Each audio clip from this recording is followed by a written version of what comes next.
Coming up in this video, we say goodbye to the Bay of Fires and move on to St Helens, where we carry out a few household chores. We visit St Columba Falls, which is one of the highest waterfalls here in Tasmania. We stop in and have a look at the Ledgerwood memorial trees. We camp at Myrtle Park, and this is possibly our best camping location so far in our trip around Tasmania. While at Myrtle Park, we do a day trip to Bridport and we have a look at the coastline there. Grab a coffee and sit back and enjoy the video. I'm Mick and this is Sally. Together we've been caravanning Australia since the 1980s, and more recently we started to put the videos together just to show you some of what we see out there. There's a lot to see in Australia and we hope you enjoy what we have here to show you. You can follow us on our trips via the following social media platforms. If you like the following video, please subscribe to our YouTube channel. It doesn't really matter whether you're sitting home or whether you're away like we are on holidays, there's always those household chores that have got to be done. And with it only being a short drive from the Bay of Fires into St Helens, by the time we got in there, it gave us nearly all day to do what we wanted to do.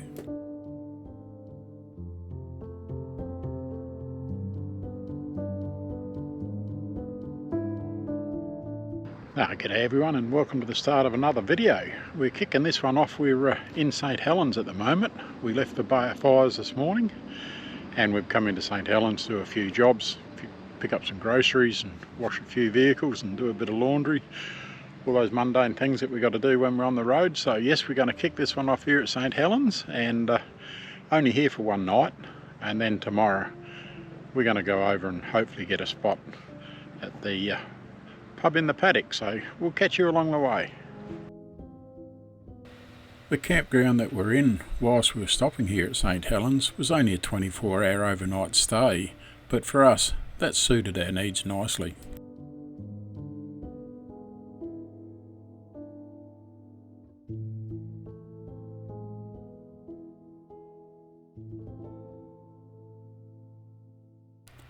Although it was only a 24-hour stay in a very small campground at that, it did have 2 dump points, and drinking water availability was also there so you could fill your water tanks.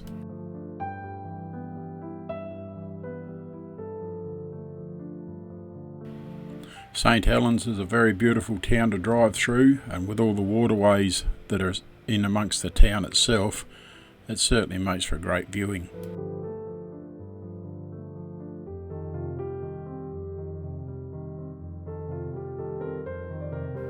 Tasmania is certainly lucky to have all these water inlets and bays that are connected to the ocean, and it's something that we're starting to fall in love with.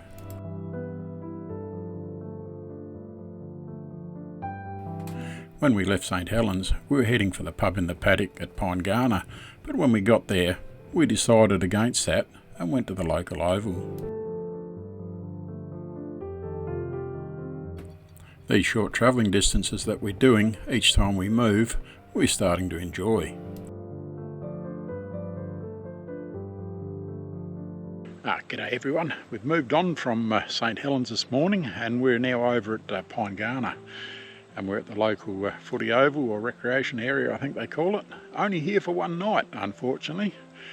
We were going to spend a bit longer, but we found out that they've got a big footy match on here Saturday and big celebrations on the Saturday night, so not the place that we really want to be going out of on Saturday morning if we stay here 2 nights and have so much traffic on the road. So we'll head off tomorrow morning. So yes, only here for the one night, but later on this afternoon, or this probably just before lunch I think it'll be, we'll head out and have a look at St Columba Falls, and then afterwards we'll have a look at the Pinegana dairy, and we might even be lucky enough to score lunch there, but we'll see how we go, so enjoy.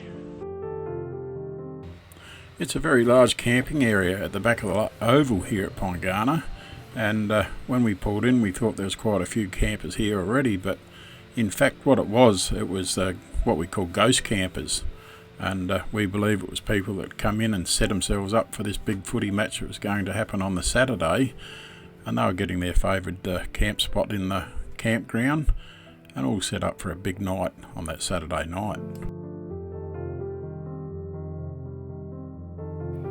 Talking to one of the locals that was helped to set up for this event, it was a once in a year football match and it was going to be party time on the Saturday night, so we didn't really worry about that. We were quite happy to spend that one night, but later on in the day we went out to the St Columba Falls, and these waterfalls are one of the highest waterfalls here in Tasmania.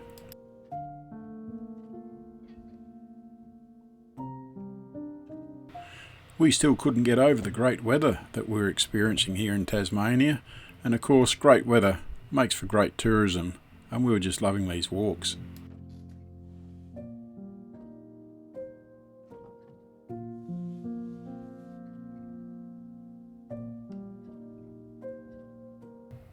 We love our rainforest walks, and it always amuses and amazes us how anything will grow on anything to survive.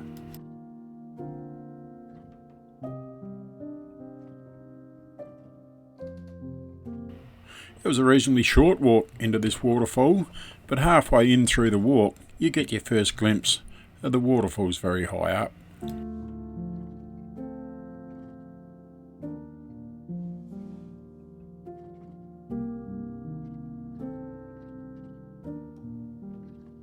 As we make our way along the walk, we start to hear the sound of water rushing down a very small creek.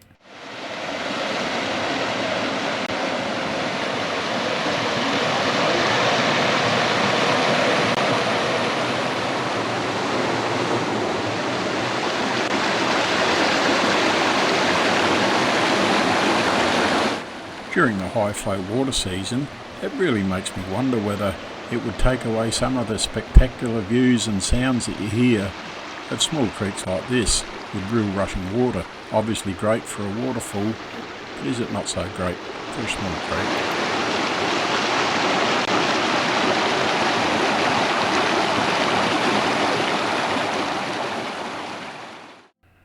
As we walked through the rainforest, the area certainly looked so healthy. Everything was growing well and all the ferns were so bright and green.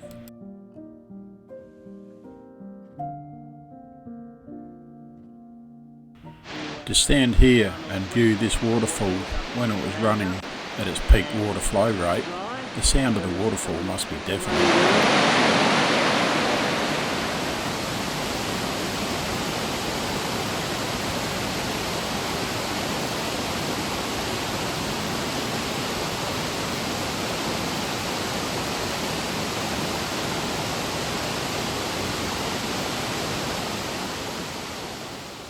To get that great shot, sometimes you have to be a little bit adventurous.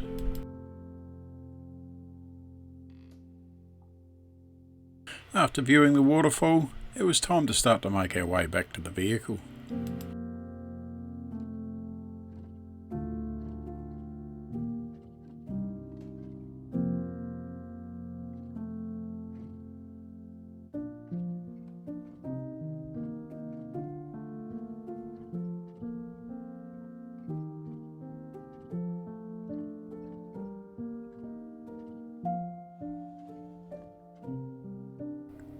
From the St Columba Falls, we now made our way towards the Pinegana Dairy.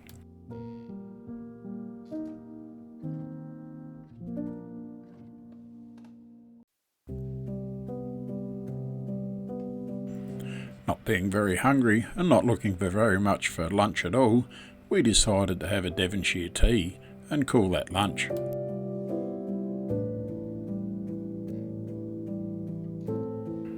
Not only did we buy the Devonshire tea for lunch, Sally also bought herself a cow.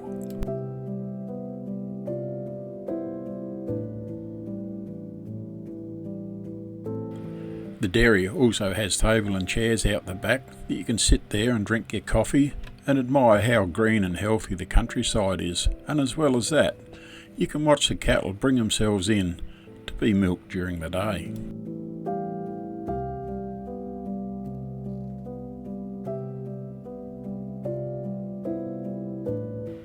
With a bit of spare time on our hands during that afternoon, we thought we'd wander over to the footy oval and just have a look to see how they're going with their preparation work for the big football match.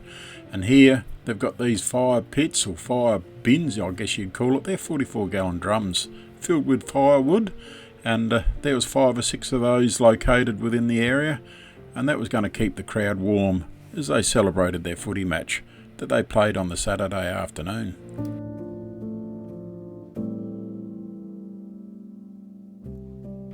Parts, if not most of Tasmania, is going through a bit of a dry season this year, and it's certainly nice to see such green countryside here.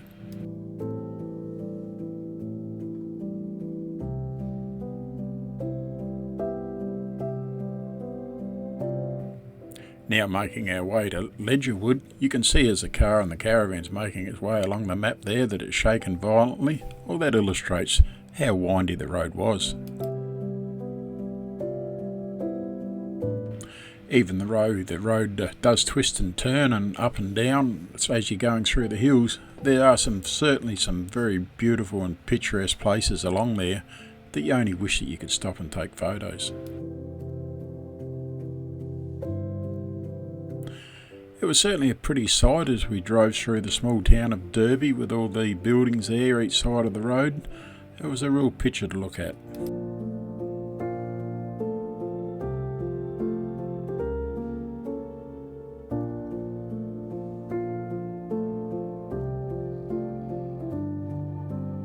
As we continued to make our way to Ledgerwood, we were hoping to camp there during this night, but unfortunately the campground didn't really appeal to us. It was only very small, so after looking at the memorial trees, we continued on.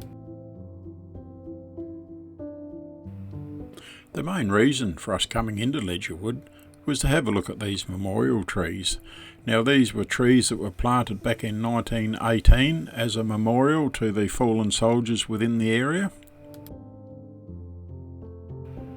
As trees grow old, it was in 2001 that it was reported that the trees were no longer safe for the community to be left standing. Rather than lose the memorial trees, it was in 2004 that it was decided that each of the stumps would be carved into the likeness of each soldier that they represented.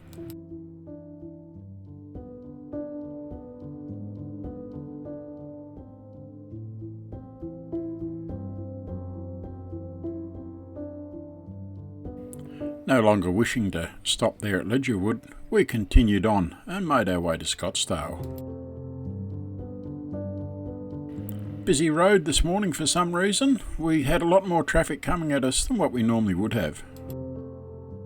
G'day everyone, and we're currently set up at Scottsdale. We travelled further this morning what we originally had planned, but never mind, and because of that we're not quite sure how long we're going to be here. So we'll just have a bit of a scout around and see what we can find, and I ultimately guess that will determine our length of time here, so we'll catch you along the way. Great little campsite this one, and free to say the least, and set up a little bit like a caravan park. There are some water taps so you can fill with water, and as well as that there is a dump point. There are showers, but they are paid showers, and as well as that they've got toilets that campers can use.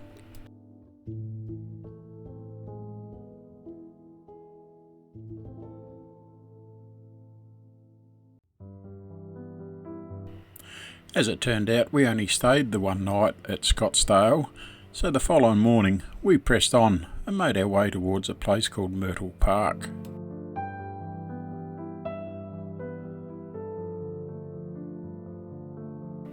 Some of the road between Scottsdale and Myrtle Park certainly had a lot of twists and turns and hairpin bends in it that you needed to be very, very careful of, and with a bit of care and common sense, there's no reason at all that you can't come through this way with a caravan on as we did today.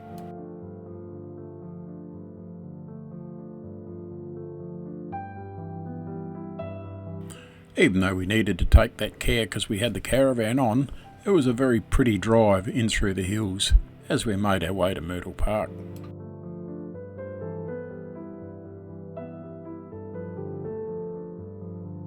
Good morning everyone, and we've moved again. We're now all set up in Myrtle Park, which is towards Launceston from where we were.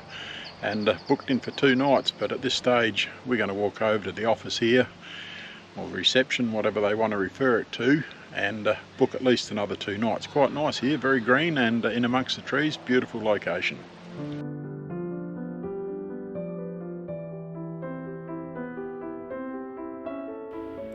To camp here at Myrtle Park, you need to pre-book your site before you arrive at the campground.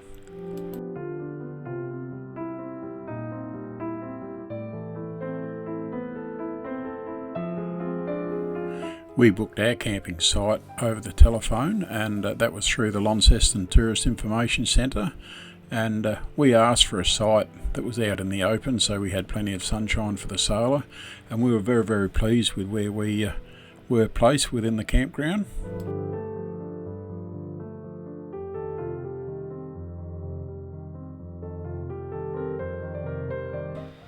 A lot of the campground boundary is up against the St Patrick's River, and the camping locations alongside the river are recognised as being premium campsites.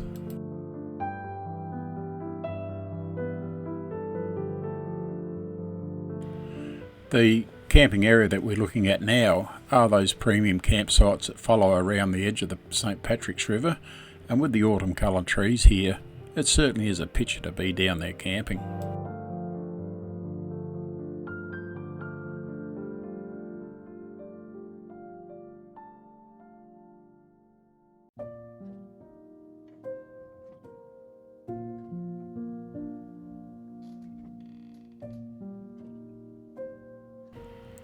Very big campground, this one, and a lot of room for each site, particularly where we are out in the open. And with our 2.5 months so far of travelling around Tasmania, the Myrtle Park campground would have to probably be our most favourite campground.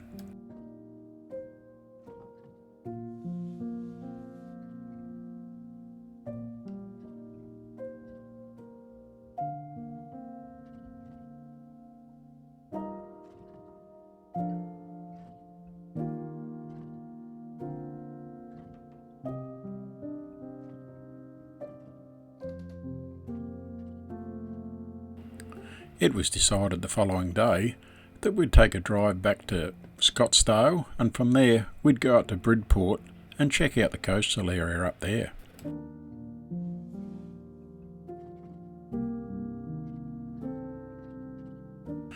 We had semi-overcast conditions when we left in the morning, and after a quick coffee at Bridport, it was time to go down and have a look at the beach.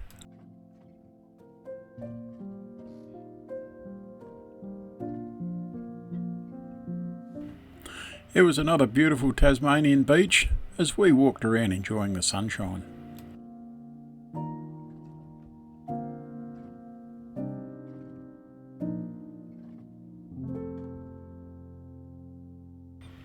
The tide was now on its way in, and it would be very interesting with the channel that we're looking at now as that makes its way up around into the town of Bridport, how high the water would actually get on a high tide.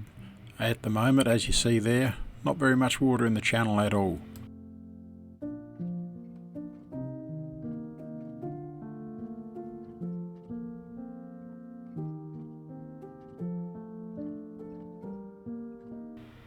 The original pier, as seen here, was ignited by bushfires in 1932, and it was saved only to be burnt down completely some 20 years later when fishermen lit a fire one night just to keep warm.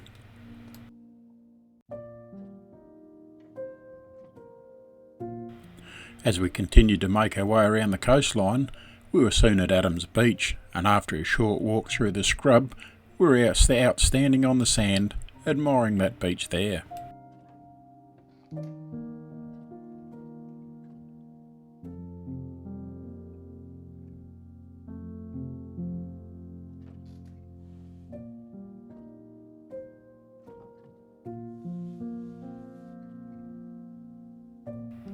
It's amazing how you don't have to go very far up here on any beach, and the beach situation and the surrounds on the beach change so much. One minute you're on sand and the next minute you're standing on stone.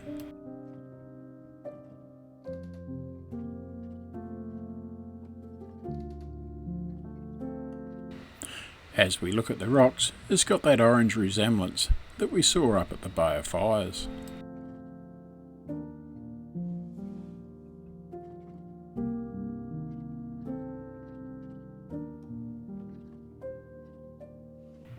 Now ready to start to make our way back towards Myrtle Park. On our exit from Bridport, we thought we'd stop here and have a look at the commercial fishing area.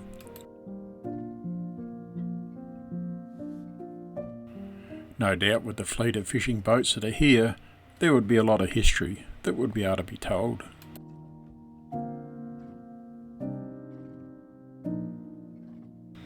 There is a great lookout situated between Scottsdale and Myrtle Park, and without the caravan on the back this time we could pull in here and have a bit of a look, but unfortunately the clouds had built up quite extensively here and cast a lot of shadows over the area that we were looking at, but still a very nice view.